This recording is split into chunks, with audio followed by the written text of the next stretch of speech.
E agora nós vamos lá para o cantinho da entrevista, porque o doutor Jefferson Calil, que é médico e cirurgião do aparelho digestivo. Tudo bem, doutor? Prazer, boa tarde. Feliz ano novo para você. Feliz ano novo.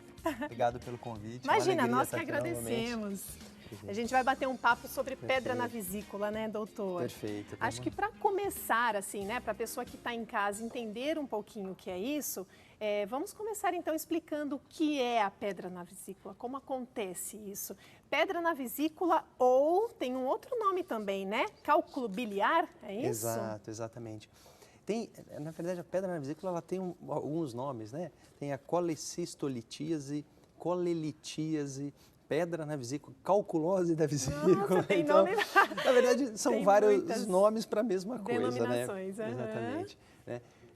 Antes da gente entender um pouquinho da pedra, eu queria falar um pouquinho da função da vesícula. Muitas vezes as pessoas perguntam assim, doutor, eu tenho pedra na vesícula, o tratamento qual que é? Tirar a pedra ou é tirar a vesícula? Mas e se eu tirar a vesícula não vai fazer falta? Para que serve a vesícula? Exatamente. Qual a função da vesícula? Exatamente. Eu brinco assim, uma forma bem fácil das pessoas entenderem, eu falo que é uma salsicha, como se fosse uma salsicha mesmo, Sim. que a gente tem embaixo do fígado, aqui do lado direito. Do lado direito, mais para cima, mais aqui perto cima. da costela. Exatamente. Fica embaixo do fígado, ela fica descansando ali e ela fica, na verdade, como um reservatório de bile. O que é isso? O fígado é um órgão que a gente tem que fica produzindo bile o tempo todo. Enquanto nós não estamos comendo, essa bile ela é armazenada na vesícula. A gente tem inclusive uma imagem, doutor, vamos Perfeito, ver aí, vamos pôr na tela, que fala justamente isso que você estava dizendo, né? Então, qual que é a vesícula ali? É aquela parte laranja lá em cima? Quando nós olhamos lá em cima, aquele vermelhinho é o fígado, né? Tá bem bonitinho. Tá. Se nós olharmos embaixo dele ali, um pouquinho ali para o lado direito da pessoa, nosso lado esquerdo na tela, a gente vai ver que tem uma coisinha bem escurinha ali. É a vesícula, Sim. é aquela salsichinha. É só aquele pedacinho. Exatamente. E ela fica ali escondidinha embaixo do fígado. Tá. E aí, o que acontece? Ela serve como reservatório. Tem a via biliar, que é o que liga o fígado ao intestino, que é por onde anda a bile. Sim. E penduradinho ali no meio do caminho tem essa vesícula. Um desenho bonito para a gente entender como é que é uma bexiga. Então, ela tem uma entradinha, que entra a bile, ela armazena a bile. A bile, então, é esse suco, né? Esse fluido, né? Que você falou que é produzido pelo fígado. E armazenado na vesícula. E fica na vesícula. Exatamente. E aí ele entra, fica armazenado nessa vesícula. E aí, quando nós comemos, alimentos gordurosos principalmente, tem um estímulo à colecistocinina, um hormônio, o vago, um nervo que estimulam a vesícula para contrair. E essa bile ela é jogada no intestino, que participa na digestão das gorduras. Então, a função normal é isso. Aí a gente entra na questão da patologia, da doença, que é a formação da pedra. Tá. Né? Que fosse dizer assim, em termos de cirurgia eletiva no mundo, eu acho que é a cirurgia mais realizada. Caramba, quer dizer que tem muita gente sofrendo aí com cólica e pedra na vesícula. Não só cólica, né? Na verdade, eu já estou me antecipando, não necessariamente, né?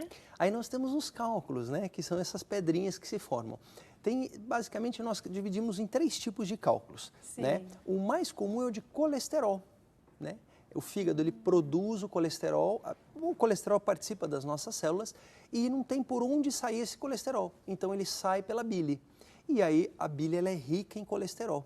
E por um distúrbio desse sistema, dessa regulagem, dessa concentração, formam-se os cálculos. Aí a gente tem os outros cálculos que são os pigmentares. Aí a gente chama de cálculos pretos e marrons. Cada um tem algumas particularidades. Por exemplo, o cálculo preto está relacionado às doenças hemolíticas, destrói muita célula do sangue.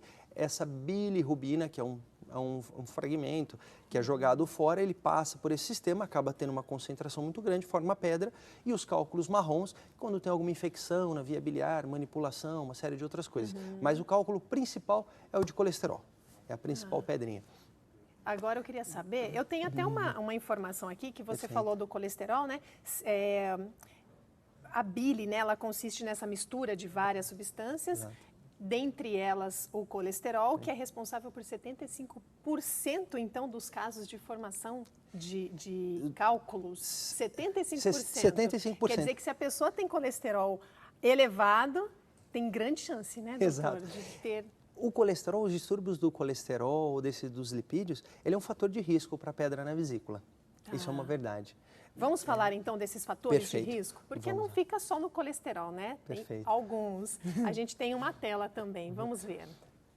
Quando nós falamos, então, a história familiar, ela é muito importante. Quando a gente tem a questão, minha mãe teve, meus irmãos tiveram, a gente sabe que tem até algumas alterações genéticas que favorecem isso.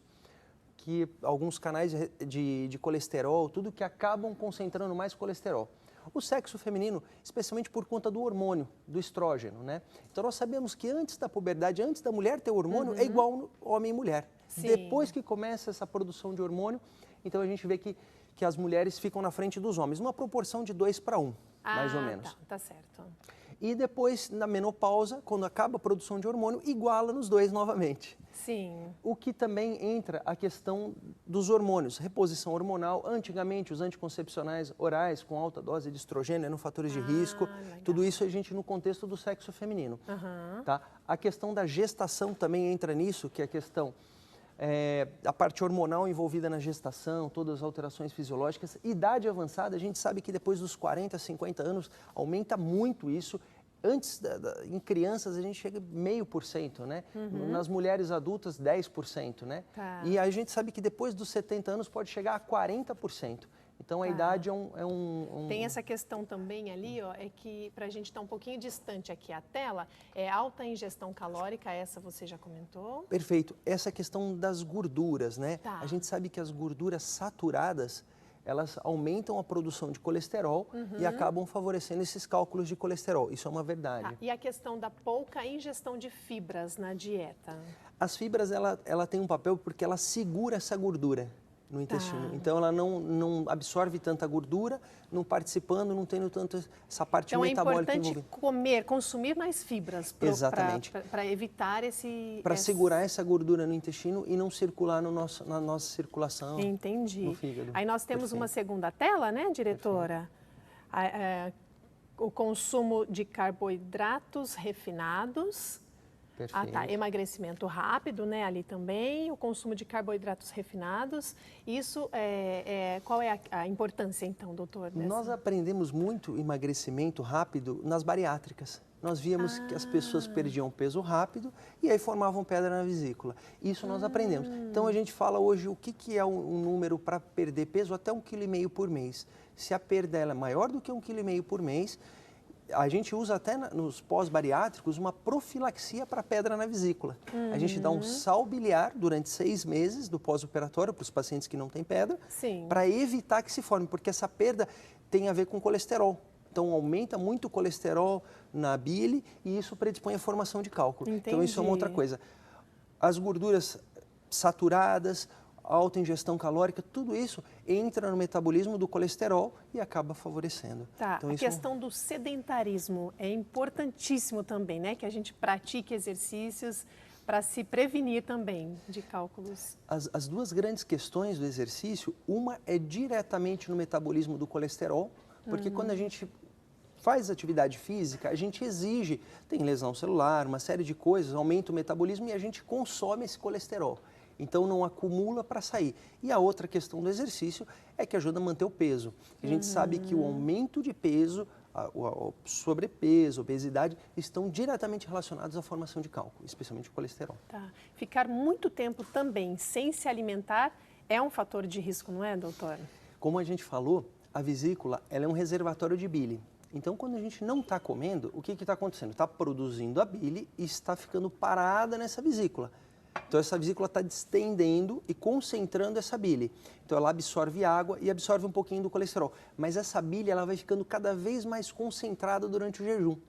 Então, a gente aprendeu um pouco isso com aquelas nutrições na veia, que a pessoa não come nada, não estimula o trato digestório. O que acaba acontecendo? A vesícula fica parada, vai concentrando e acaba favorecendo a formação de pedra. Então, a regularidade da alimentação, tudo, a gente vai jogando essa bile que está parada na vesícula para o intestino e não dá tempo de formar o cálculo, concentrar ela para formar o cálculo. Tá. E um ponto que você já citou anteriormente, que é a questão da gestação. Então, mulheres grávidas tendem a ter mais. Quer dizer, ela já está sofrendo ali com a gestação, com o peso, né, da barriga, então ela ainda tem que ter o cuidado para não entrar nesse grupo, né, de risco por estar grávida. E quanto mais gestações ela tem, maior a chance dela ter incidência. cálculo, quanto mais filhos. Coitada.